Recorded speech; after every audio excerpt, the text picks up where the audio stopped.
കൃഷ്ണോ രക്ഷതു മാം ചരാചരഗുരു കൃഷ്ണം നമസ്യേ സദാ. കൃഷ്ണേനൈവ സുരക്ഷിതോഹമസമകൃത് കൃഷ്ണായ ദത്തം മനഃ. കൃഷ്ണാദേവ സമുദ്ഭവോ മമ വിഭോ കൃഷ്ണസ്യ ദാസോऽസ്മ്യഹം. കൃഷ്ണേ ഭക്തിരചഞ്ചലാസ്തു ഭഗവൻ ഹേ കൃഷ്ണ തുഭ്യം നമഃ.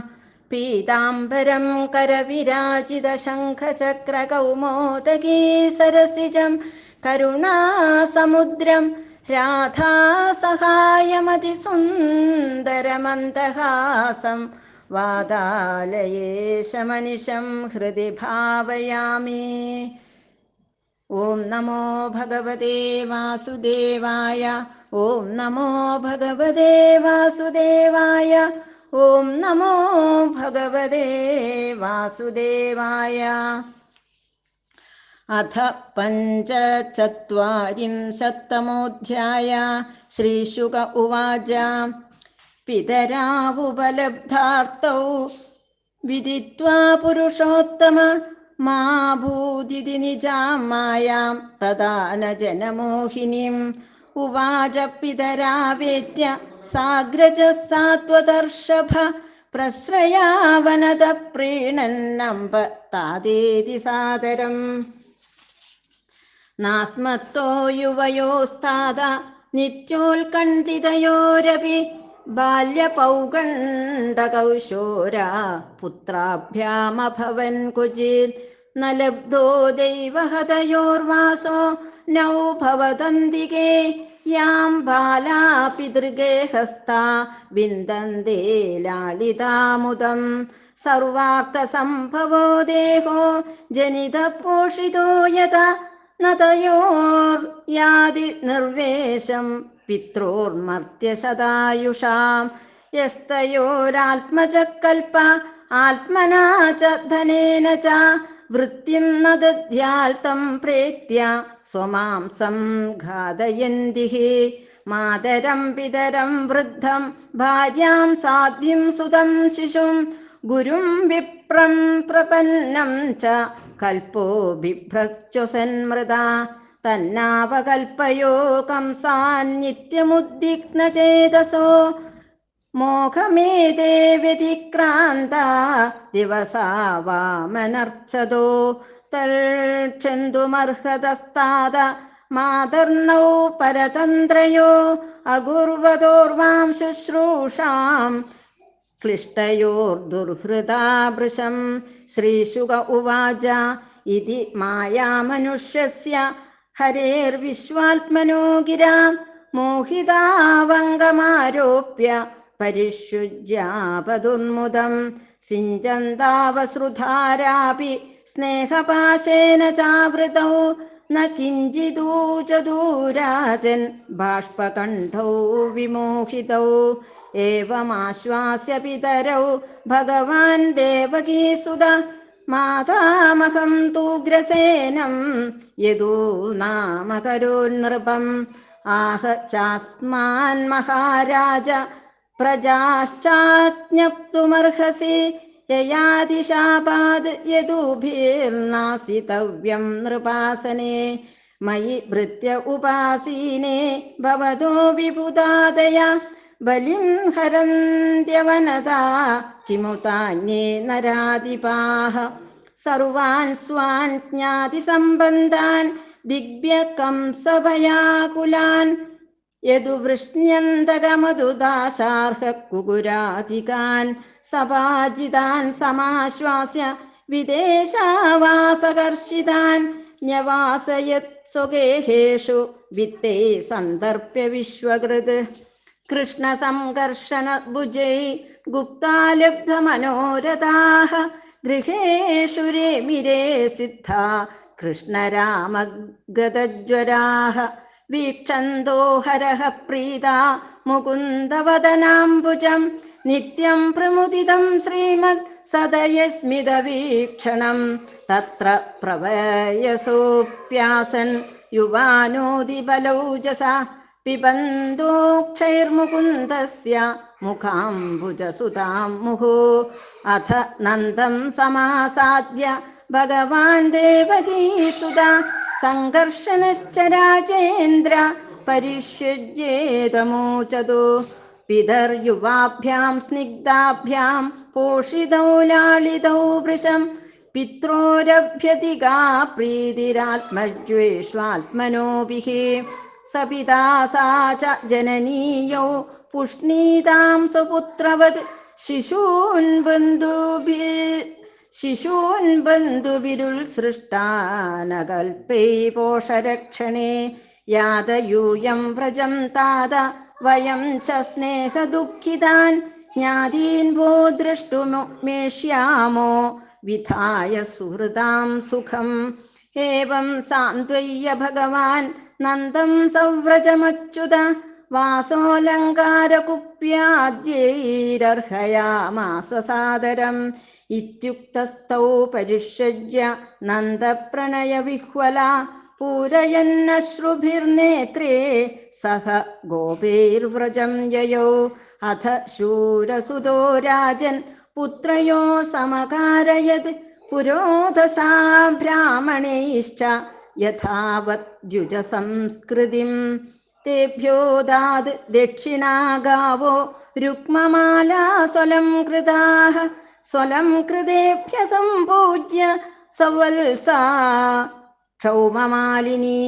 യാ കൃഷ്ണരാമജന്മർക്ഷേ മനോദത്താ മഹാമതി താശ്ചാദതാദനുസ്മൃത്യ കംസേനാധർമ്മദോ ഹൃദാഃ. തതശ്ച ലബ്ധസംസ്കാരൗ ദ്വിജത്വം പ്രാപ്യ സുവൃതൗ ഗർഗാദ് യദുകുലാചാര്യാത് ഗായത്രം വ്രതമാസ്ഥിതൗ. പ്രഭവൗ സർവവിദ്യാനാം സർവജ്ഞൗ ജഗദീശ്വരൗ നാന്യസിദ്ധാമലജ്ഞാനം ഗൂഹമാനൗ നരേഹിതൈ. അഥോ ഗുരുകുലേ വാസമിച്ഛന്താവുപജഗ്മതോ കാശ്യം സാന്ദീപനിം നാമ ഹ്യവന്തി പുരവാസിനം.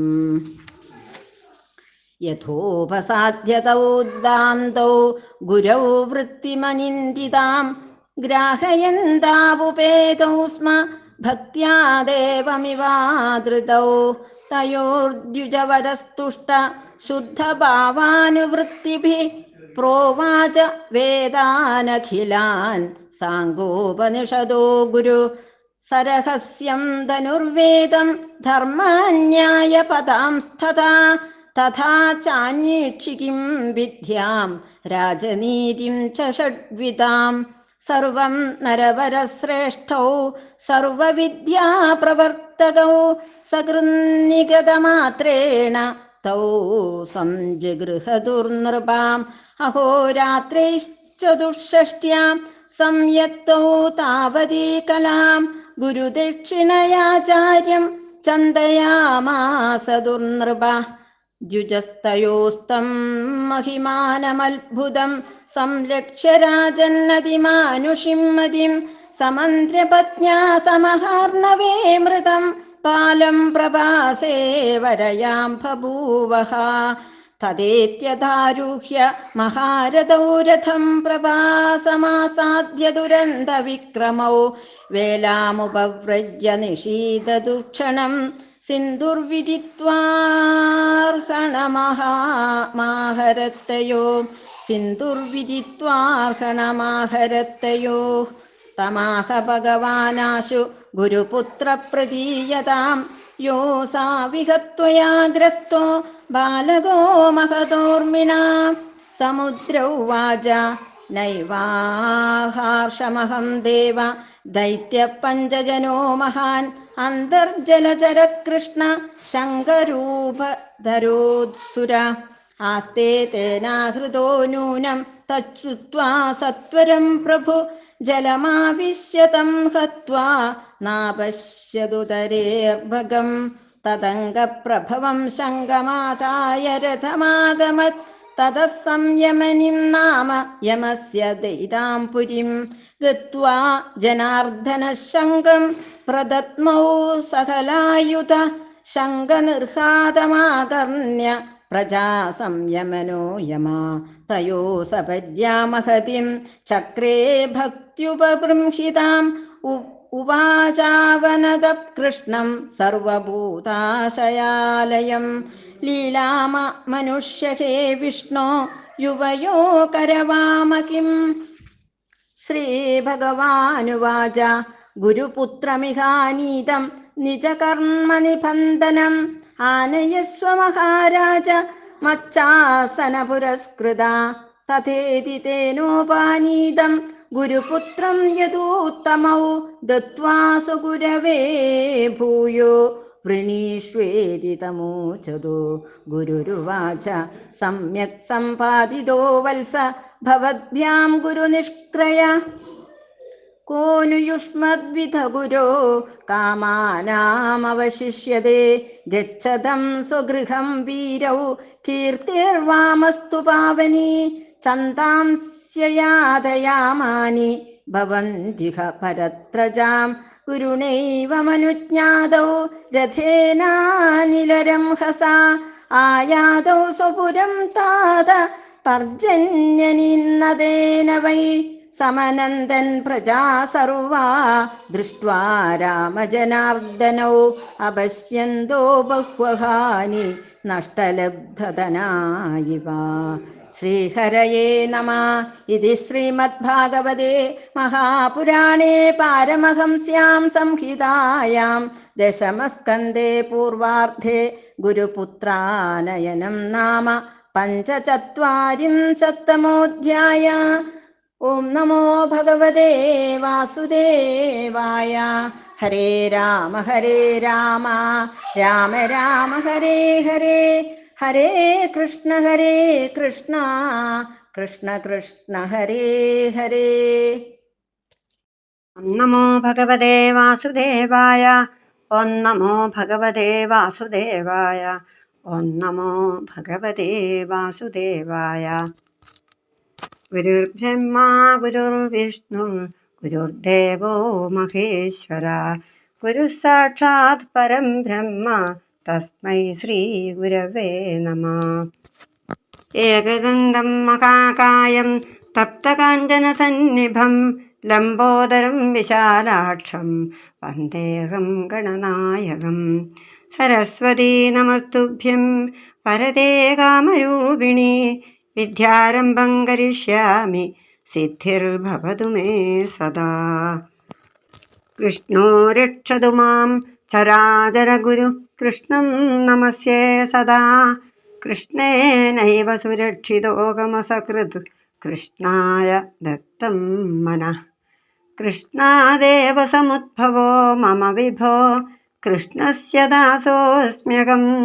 കൃഷ്ണേ ഭക്തിരജഞ്ജലാസ്തു ഭഗവൻ ഹേ കൃഷ്ണ തുഭ്യം നമഃ. പീതാംബരം കരവിരാജിതശംഖചക്രകൗമോദഗീ സരസിജം കരുണാസമുദ്രം രാധാസഹായം അതിസുന്ദരമന്ദഹാസം പാതാലയേശമനിശം ഹൃദി ഭാവയാമി. ശ്രീ ഗുരുവായൂരപ്പാ ശരണം. എല്ലാവർക്കും നമസ്കാരം. ശ്രീമദ് ഭാഗവതത്തിൽ ദശമസ്കന്ധത്തിൽ 45-ാമത്തെ അധ്യായമാണ് ഇന്നിവിടെ അനുസ്മരിക്കാനുള്ളത്. ഭഗവാൻ മല്ലന്മാരെയും കംസനെയും വധിച്ച ശേഷം ദേവകീ വസുദേവന്മാരെ കാരാകാരത്തിൽ നിന്ന് വിടുവിച്ച് പാദനമസ്കാരം ചെയ്തപ്പോൾ രാമകൃഷ്ണന്മാർ ഈശ്വരന്മാരാണെന്ന ഭാവത്തിൽ തൊഴുതു നിൽക്കുന്നതുമായ രംഗമാണ് കഴിഞ്ഞ അധ്യായത്തിൽ നമ്മൾ കണ്ടത്. ഭഗവാൻ ദേവകി വസുദേവര് നന്ദൻ മുതലായ പിതാക്കന്മാരെ ആശ്വസിപ്പിക്കുന്നതും മുത്തച്ഛനായ ഉഗ്രസേനനെ രാജാവായി വാഴിച്ചതും വിദ്യാഭ്യാസം കഴിച്ച ശേഷം ഗൃഹത്തിലേക്ക് വന്നതും മറ്റുമാണ് 45-ാമത്തെ അധ്യായത്തിൽ പ്രതിപാദിക്കുന്നത്. ശ്രീശുക ഉവാച പിതരാ ഉപലബ്ധാർത്ഥൗ വിദിത്വാ പുരുഷോത്തമ മാ ഭൂതിഥി നിജാം മായാം തഥാ ന ജനമോഹിനീം. താൻ ഭഗവാനാണെന്ന് തിരിച്ചറിഞ്ഞുകൊണ്ട് തന്നെ തൊഴുതു നിൽക്കുന്ന പുരുഷാർത്ഥം പ്രാപിച്ച മാതാപിതാക്കന്മാരെ കണ്ടപ്പോൾ ഇവർക്ക് ഇപ്പോൾ തൻ്റെ നേരെ ബ്രഹ്മത്വഭാവനയല്ല, മറിച്ച് പുത്രഭാവനയാണ് വേണ്ടത് എന്ന് വിചാരിച്ച് പുരുഷോത്തമനായ ഭഗവാൻ സർവ്വജനങ്ങളെയും പിതൃപുത്രഭാവത്തിൽ അന്യോന്യം ബന്ധിപ്പിക്കുന്ന നിജശക്തിയായ മായയെ ദേവകീ വസുദേവന്മാരുടെ നേരെ പ്രയോഗിച്ചു. കാരണം എപ്പോഴും മക്കൾ മാതാപിതാക്കന്മാരെയാണ് ബഹുമാനിക്കേണ്ടത്, മാതാപിതാക്കൾ മക്കളെ തൊഴുതു നിൽക്കേണ്ടതല്ല എന്ന തത്വമാണ് ഭഗവാൻ ഇവിടെ ലോകത്തിൻ്റെ മുമ്പിൽ ഉണർത്തിക്കുന്നത്. ഇനി 8 ശ്ലോകങ്ങൾ കൊണ്ട് അവരുടെ ഹൃദയത്തിൽ പുത്രസ്നേഹത്തെ വർദ്ധിപ്പിച്ച രീതിയാണ് വിവരിക്കുന്നത്. ബലരാമനും ശ്രീകൃഷ്ണനും മാതാപിതാക്കന്മാരുടെ അരികെ ചെന്ന് വിനയത്തോടെ നമസ്കരിച്ച് അമ്മേ, അച്ഛ എന്ന് വളരെയധികം സ്നേഹാദരത്തോടെ സംബോധന ചെയ്ത് അവരുടെ മനസ്സിൽ ആഹ്ലാദം വർദ്ധിപ്പിച്ചും കൊണ്ട് ഈ വിധം പറഞ്ഞു: ഞങ്ങളെക്കുറിച്ചുള്ള അതിസ്നേഹം കാരണം നിങ്ങൾക്കെപ്പോഴും വളരെ ഉത്കണ്ഠ ഉണ്ടായിട്ടുണ്ട്. എന്നാൽ പുത്രന്മാരായ ഞങ്ങളുടെ ബാല്യാവസ്ഥയിൽ നിങ്ങൾക്ക് കിട്ടേണ്ടുന്നതായ യാതൊരു സുഖവും ഞങ്ങളിൽ നിന്ന് നിങ്ങൾക്കും ഉണ്ടായിട്ടില്ല. നിങ്ങൾക്ക് മാത്രമല്ല, ഭാഗ്യഹീനരായ ഞങ്ങൾക്കും മാതാപിതാക്കന്മാരുടെ കൂടെ താമസിക്കുന്ന കുട്ടികൾ അനുഭവിക്കുന്ന ലാളനയും സന്തോഷവും അനുഭവിക്കാനുള്ള യോഗവും ഉണ്ടായിട്ടില്ല. നമ്മൾക്ക് 2 പേർക്കും സമാനമായ ദുഃഖമാണ്. എന്നാൽ വിശേഷ ദുഃഖം ഞങ്ങൾക്കുണ്ട്. കാരണം നിങ്ങളെ ശുശ്രൂഷിക്കാൻ ഞങ്ങൾക്ക് സാധിക്കാത്തതുകൊണ്ട് ധർമ്മഹാനി കൂടി ഞങ്ങൾക്കുണ്ടായി. ഈ ദേഹത്തെ ജനിപ്പിച്ച് വേണ്ട വിധം പരിപാലിച്ച മാതാപിതാക്കന്മാരോടുള്ള കടം തീർക്കാൻ 100 വയസ്സുവരെ ജീവിച്ചിരുന്ന് അവരെ ശുശ്രൂഷിച്ചാലും ഒരു മനുഷ്യനും സാധിക്കുകയില്ല. അങ്ങനെയിരിക്കെ ഇതുവരെ നിങ്ങളെ കാണാൻ കൂടി സാധിക്കാത്ത ഞങ്ങൾ നിങ്ങൾക്ക് ചെയ്യേണ്ടതായ യാതൊരു ശുശ്രൂഷയും ചെയ്യാത്തതിനാൽ ആ ഒരു മഹാദുഃഖം കൂടി അനുഭവിക്കാനിടയായി. ഏതൊരാളാണോ നമ്മൾ ജീവിച്ചിരിക്കുന്ന കാലത്ത് തൻ്റെ അധ്വാനത്താൽ ഉണ്ടാക്കിയ ധനം കൊണ്ട് സ്വന്തം മാതാപിതാക്കന്മാരെ അന്നവസ്ത്രാദികൾ കൊടുത്ത് രക്ഷിക്കാതെ ഇരിക്കുന്നുവോ, അവൻ മരിച്ച ശേഷം പരലോകത്തിൽ യമദൂതന്മാർ അവൻ്റെ മാംസം തന്നെ മുറിച്ചെടുത്ത് അവന് ഭക്ഷിക്കാൻ കൊടുക്കുമെന്ന കാര്യത്തിൽ യാതൊരു സംശയവുമില്ല. മാതാപിതാക്കന്മാരെ സംരക്ഷിക്കാത്ത പുത്രന്മാർക്ക് പരലോകത്ത് കടുത്ത ശിക്ഷയുണ്ടെന്ന് ഭഗവാൻ കാണിച്ചു തരുന്നു. മാതാപിതാ ഗുരു ഇവർ ദൈവമാണെന്നുള്ള തത്വം ഭഗവാൻ നമ്മളെ ഉണർത്തിക്കുന്നു. ശരീരത്തിന് രോഗമൊന്നുമില്ലാത്തവൻ അവൻ്റെ അമ്മയെ ഏതുകാലത്തും രക്ഷിക്കണം. വൃദ്ധനും രോഗബാധിതനുമായ പിതാവിനെയും പതിവ്രതയായ ഭാര്യയെയും പ്രായപൂർത്തിയാവാത്ത പുത്രനെയും ആത്മജ്ഞാനം പകർന്നു തരുന്ന ഗുരുവിനെയും രക്ഷിക്കണമെന്ന് അപേക്ഷിച്ചു വരുന്ന ബ്രഹ്മജ്ഞനായ ബ്രാഹ്മണനെയും പരിപാലിക്കാത്തവൻ ജീവിച്ചിരിക്കെ തന്നെ മരിച്ചവന് തുല്യമാകുന്നു. ദുർബുദ്ധിയായ കംസനോടുള്ള ഭയം കൊണ്ടും ബലിഷ്ഠനായ കംസനോട് എതിർക്കുവാൻ ഇതുവരെ ഞങ്ങൾ പ്രാപ്തരല്ലാത്തതിനാലും ഈ 11 വയസ്സ് വരെയുള്ള ഞങ്ങളുടെ ദിവസങ്ങൾ നിങ്ങളെ പൂജിക്കാഞ്ഞതിനാൽ വ്യർത്ഥങ്ങളായിത്തീർന്നു. നിങ്ങളും കംസൻ നിമിത്തം വളരെയധികം ക്ലേശം അനുഭവിച്ചു. പരാധീനന്മാരായ ഞങ്ങൾക്ക് നിങ്ങളെ ശുശ്രൂഷിക്കാൻ സാധിക്കാതെയും വന്നു. അതുകൊണ്ട് നിങ്ങൾ 2 പേരും ഞങ്ങളുടെ ഈ അപരാധത്തെ ക്ഷമിക്കണമെന്ന് ഭഗവാൻ പറഞ്ഞു. ശ്രീശുക ഉവാച ഇതി മായാ മനുഷ്യസ്യ ഹരേർവിശ്വാത്മനോ ഗിരാ മോഹിതാ വങ്കമാരോപ്യ പരിഷ്യജ്യാ പതുർമുദം.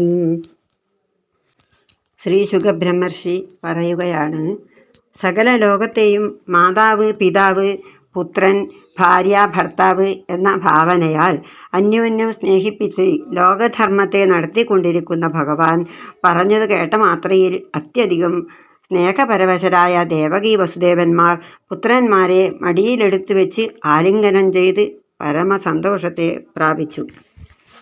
ഹേ രാജാവേ, അറുത്താൽ മുറിയാത്ത പാശത്താൽ എന്ന പോലെ സ്നേഹത്താൽ ബന്ധിക്കപ്പെട്ടതിനാൽ ഇത്രകാലവും ഈ മൊഴി കേൾക്കാൻ സാധിച്ചില്ലല്ലോ എന്നിങ്ങനെയുള്ള വിചാരത്താൽ ഗദ്ഗദകണ്ഠന്മാരായ ദേവകിയും വസുദേവരും ഒന്നും മിണ്ടാതെ ആനന്ദാശ്രുക്കൾ കൊണ്ട് പുത്രന്മാരെ കുളിപ്പിച്ചുകൊണ്ടേയിരുന്നു.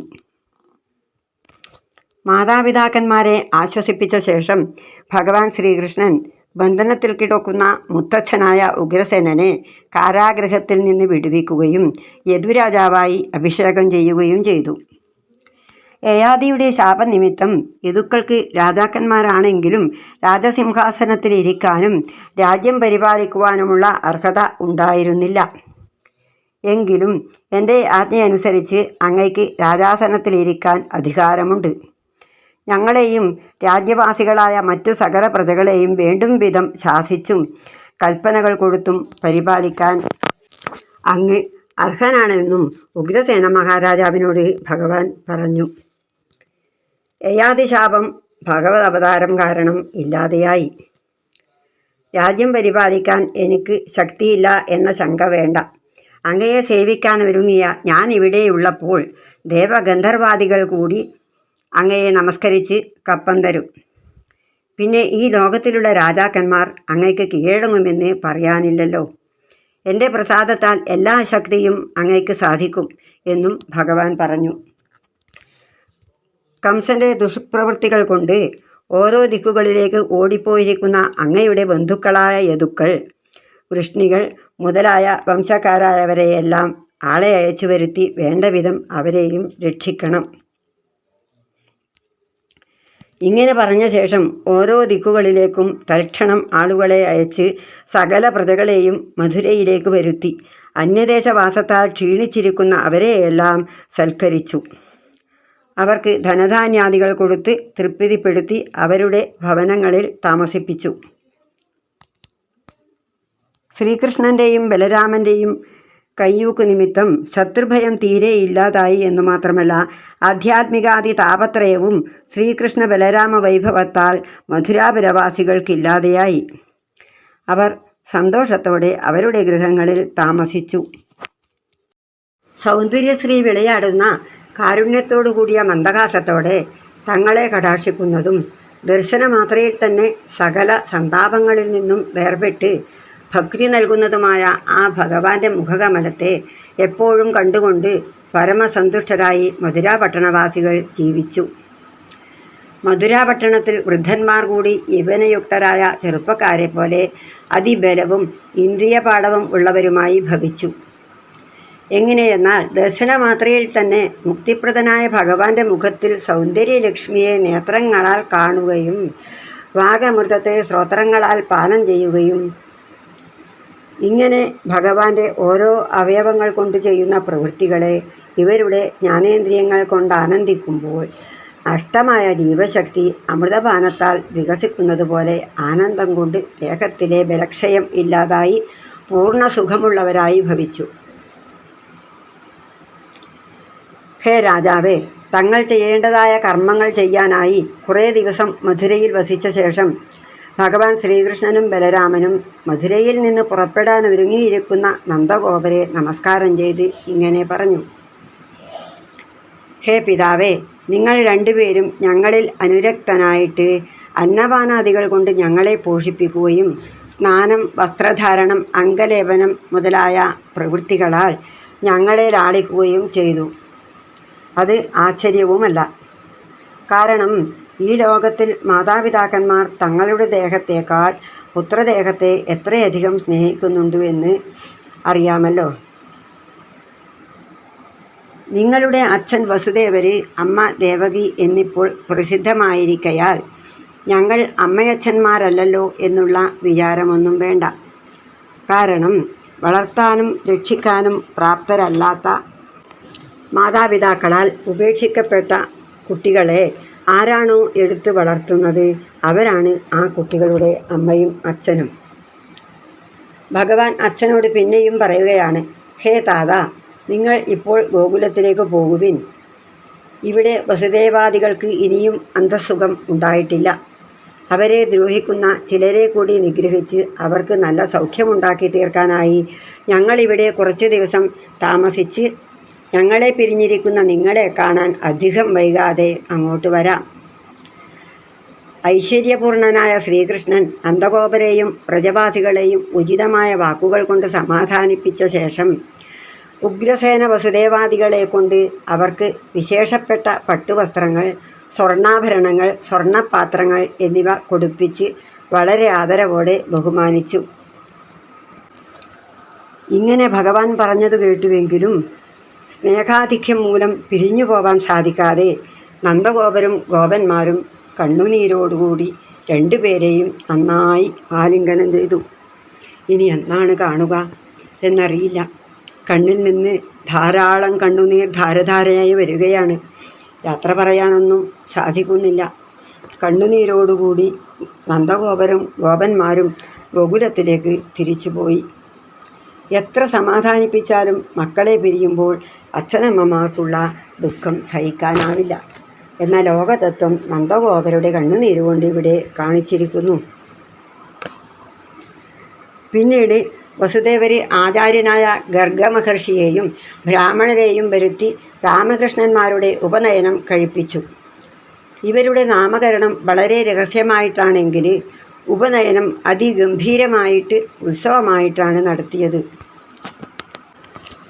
കർമാനന്തരം പുഷ്പമാലകൾ ധരിച്ചും ചന്ദനം പൂശിയും മറ്റും ദേഹത്തെ നന്നായി അലങ്കരിച്ച ബ്രാഹ്മണർക്ക് സ്വർണ്ണമാലകൾ, ശുഭ്രവസ്ത്രങ്ങൾ കൊണ്ടലങ്കരിച്ച് കൊമ്പും കുളമ്പും സ്വർണം കൊണ്ടുകെട്ടിയ അനേകം പശുക്കളെയും അവയുടെ കുട്ടികളെയും ദക്ഷിണയോടുകൂടി ദാനം ചെയ്തു. രാമകൃഷ്ണന്മാർ ജനിച്ചപ്പോൾ തന്നെ വസുദേവർ മനസ്സുകൊണ്ട് പശുദാനം നിശ്ചയിച്ചിരുന്നു. ആ സമയത്ത് കാരാഗ്രഹത്തിലായിരുന്നതിനാൽ ദാനം ചെയ്യാൻ സാധിച്ചിരുന്നില്ല. ഇപ്പോൾ തൻ്റെ പുത്രന്മാർ കംസനെ വധിക്കയാലെ ആ പശുക്കളെ ഇങ്ങോട്ട് വരുത്തി വസുദേവർ ബ്രാഹ്മണർക്ക് ദാനം ചെയ്തു.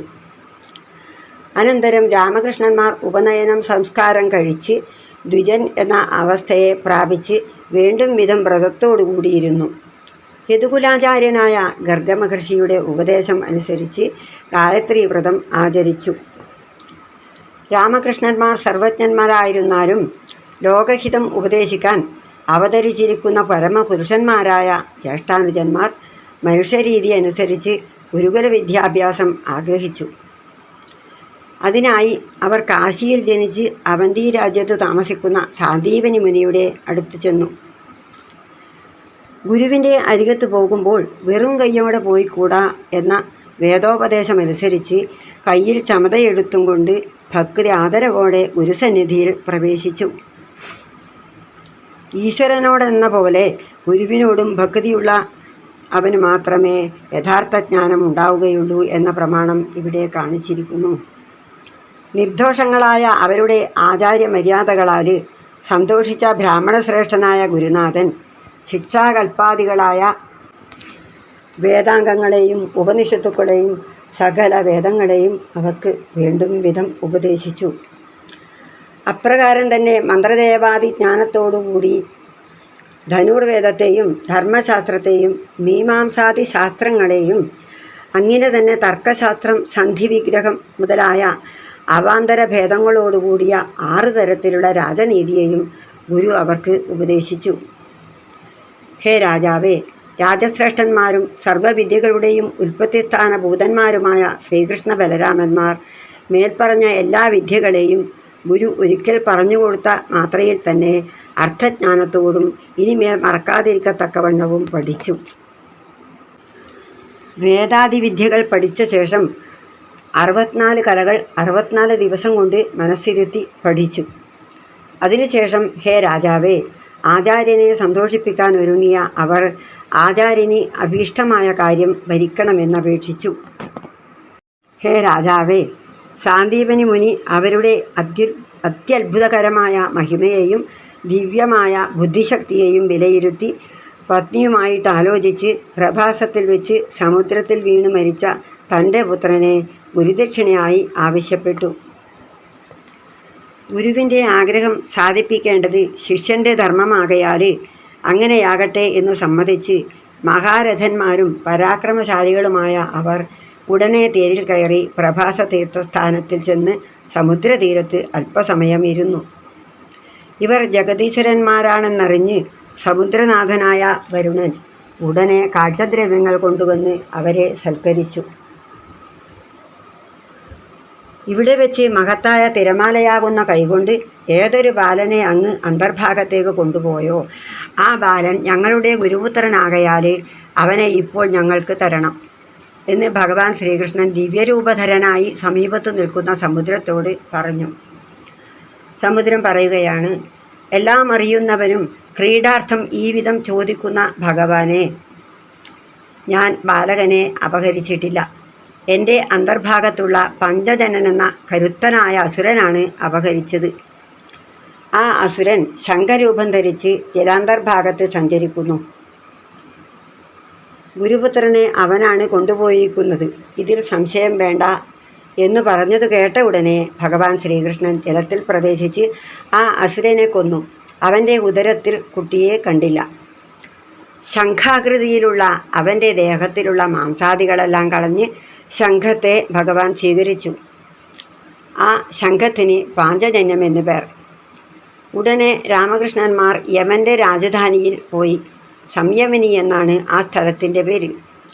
പഞ്ചജനനെ ഹനിച്ചതിനാൽ ഭഗവാന് ജനാർദ്ദനൻ എന്ന പേരും ഉണ്ടായി. രാമകൃഷ്ണന്മാർ യമൻ്റെ രാജധാനിയിൽ പോയി പാഞ്ചജന്യം എന്ന ശംഖം ഊതി. പാഞ്ചജന്യ ധ്വനി കേട്ട ഉടനെ യമൻ രാമകൃഷ്ണന്മാരുടെ സമീപത്ത് വന്നു ശുദ്ധഭക്തി പ്രദർശിപ്പിച്ച് ഭക്തി ആദരവോടെ പൂജിച്ചു. സർവ്വജനങ്ങളുടെയും ഹൃദയത്തിൽ വസിക്കുന്ന ഭഗവാന്റെ പാദകമലങ്ങളിൽ വീണ് നമസ്കരിച്ചു. ക്രീഡാസക്തനായി മനുഷ്യ ശരീരം സ്വീകരിച്ച ഹേ മഹാവിഷ്ണു, നിങ്ങൾ രണ്ടുപേരും സന്തോഷിക്കാനായി ഞങ്ങൾ എന്താണ് ചെയ്യേണ്ടത് എന്ന് പറഞ്ഞാലും എന്ന് യമൻ ഭഗവാനോട് പറഞ്ഞു. ശ്രീ ഭഗവാനുവാച ഗുരുപുത്രമികാനീതം നിജകർമ്മ നിബന്ധനം ആനയസ്വ മഹാരാജ മച്ചാസന പുരസ്കൃത തഥേതി തേനോപാനീതം ഗുരുപുത്രം യദൂത്തമോ ദത്വാ സ്വഗുരവേ ഭൂയോ വൃണീഷ്വേതി തമോജതു. ശ്രീ ഭഗവാൻ അരുളി ചെയ്തു, മഹാരാജ, സ്വകർമ്മങ്ങൾക്കടിമപ്പെട്ട് ഇവിടെ കൊണ്ടുവന്ന ഗുരുപുത്രനെ എൻ്റെ കൽപ്പനയനുസരിച്ച് ഇവിടെ കൊണ്ടുവരിക.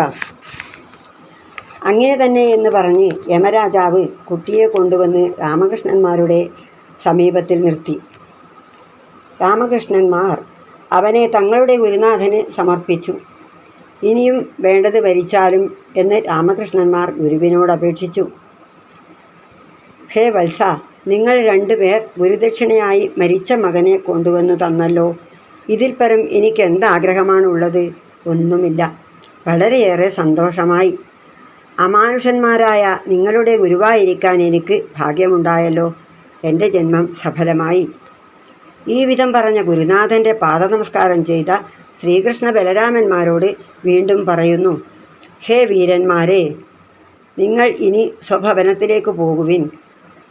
നിങ്ങൾക്ക് പരിശുദ്ധമായ യശസ്സുണ്ടാകട്ടെ. നിങ്ങൾ പഠിച്ച വേദങ്ങൾ ഇഹത്തിലും പരത്തിലും നിങ്ങൾ മറക്കാതിരിക്കട്ടെ. ഇങ്ങനെ ഗുരുനാഥൻ ആശീർവാദം ചെയ്ത സമ്മതം കൊടുത്തപ്പോൾ വായുവേഗവും മേഘഗർജനം പോലെ മുഴക്കവുമുള്ള തേരിൽ കയറി രാമകൃഷ്ണന്മാർ സ്വന്തം ഭവനത്തിലേക്ക് പോയി. വളരെ നാളായിട്ട് കാണാഞ്ഞതിനാൽ വ്യസനിച്ചിരിക്കുന്ന നാട്ടുകാരെല്ലാം രാമകൃഷ്ണന്മാരെ കണ്ടപ്പോൾ കാണാതായ ധനം കണ്ടുകിട്ടിയാൽ എന്ന പോലെ വളരെയധികം സന്തോഷിച്ചു. സകല ജനങ്ങളും അവരുടെ ജീവധനമായിട്ടാണ് രാമകൃഷ്ണന്മാരെ കരുതിയിരിക്കുന്നത്. ഇത്രയുമാണ് ഈ അധ്യായത്തിൽ പറഞ്ഞിരിക്കുന്നത്. ഞാൻ എൻ്റെ ഈ വാക്കുകൾ ഭഗവാന്റെ പാതാരവിന്ദങ്ങളിൽ സമർപ്പിക്കുന്നു. സർവത്ര ഗോവിന്ദനാമ സങ്കീർത്തനം. ഗോവിന്ദ ഗോവിന്ദ. ശ്രീകൃഷ്ണായ നമോ നമഃ. ശ്രീഹരയേ നമഃ.